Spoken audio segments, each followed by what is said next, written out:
tous. Alors aujourd'hui, on se retrouve pour une vidéo un peu particulière, comme chaque vidéo d'ailleurs, mais celle-ci est particulièrement particulière.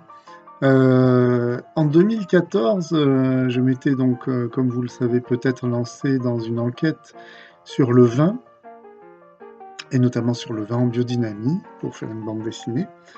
Et donc, je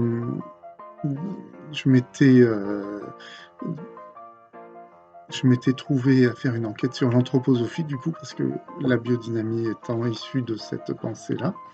Donc la biodynamie, pour ceux qui ne le sauraient pas encore et qui n'auraient pas vu mes autres vidéos, c'est une agriculture qui se veut naturelle et qui est basée sur les écrits de Rudolf Steiner, qui est un monsieur qui a inventé cette doctrine d'après d'autres, notamment la théosophie, en Allemagne à la fin du 19e siècle.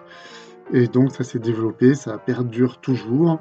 Et ce sont des philosophies, des doctrines basées sur des contenus spiritualistes et occultistes, sur les êtres spirituels, sur les réincarnations de la Terre, sur des tas de choses tout à fait déraisonnables. Bref, je mène une enquête sur le vin, de là sur le vin en biodynamie, et de là je tombe sur le blog d'un personnage tout à fait étonnant qui m'explique que en fait la biodynamie, c'est ce que je viens de vous raconter là. Alors lui, son biais, la façon dont il avait connu la chose, c'est pas par la biodynamie, c'est par les écoles Steiner-Waldorf, qui sont des écoles issues de l'enseignement de Rudolf Steiner, et qui propagent de façon assez insidieuse également l'anthroposophie, mais sans le dire, c'est-à-dire que les contenus sont présents mais cachés aux parents d'élèves et aux élèves.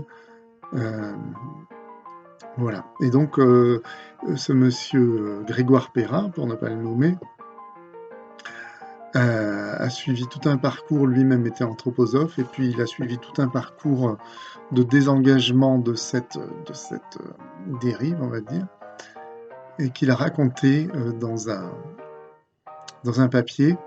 Mais il va vous raconter tout ça lui-même parce que donc pour mon enquête sur la biodynamie pour ma bande dessinée, je l'ai rencontré. La première fois, c'était en 2015, en mai 2015, le 5 mai 2015, il y a 6 ans, donc à peu près.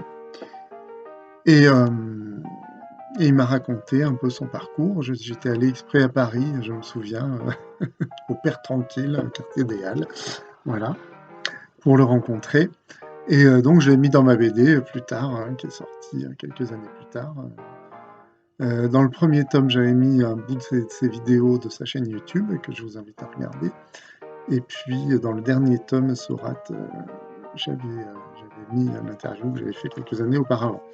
Donc pour ma chaîne Skepticon, aujourd'hui, je me suis dit que ce serait intéressant de remettre cette interview que j'avais fait en 2015, donc bien avant tout le monde, n'est-ce pas? J'étais précurseur dans l'interview de Grégoire Perrin et dans le débunkage de l'anthroposophie, soit dit en passant. Mais j'ai aussi recontacté Grégoire Perrin aujourd'hui même, donc le 8, on est le 8 mars 2021, pour voir quel a été son parcours depuis cette interview de 2015. Voilà. Donc, je vous invite plutôt à écouter tout ça et je vous souhaite une bonne visionnage de cette vidéo et une bonne écoute surtout parce que c'est surtout ce qui se dit qui est intéressant. Je mettrai peut-être quelques images. À bientôt.